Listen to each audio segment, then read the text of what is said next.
അല്ല ഇത് പറ, പെണ്ണിന് നിന്നെ ഇഷ്ടപ്പെട്ട? തന്നെ ഇഷ്ടപ്പെടാതിരിക്കാൻ. സത്യം പറഞ്ഞാൽ നിനക്കൊരു പെണ്ണ് കിട്ടുമെന്ന് ഞാൻ സ്വപ്നത്തിൽ പോലും വിചാരിച്ചതാ. പിന്നെ ഒരു കണക്കിന് നല്ലതാ, കുറച്ച് പക്വതയൊക്കെ വരും. ഇപ്പൊ എനിക്ക് എന്താ പക്വതയ്ക്ക് കുറവ്?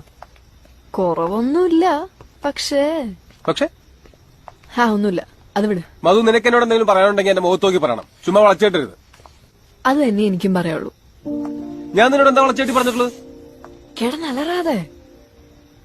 അലറിയതല്ല, കാര്യം പറഞ്ഞതാ.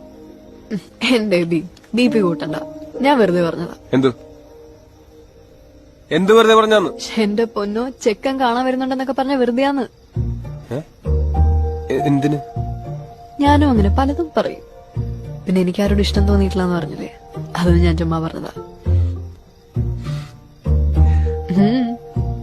ഫോട്ടോ അല്ലേ, എന്റെ ഫ്രണ്ടിന്റെ വാട്സാപ്പ് DP. അല്ല, സാർ ഇത്ര നേരം എവിടെയായിരുന്നു? ഞാൻ പുറത്തൊരു ചായക്കടയിലും.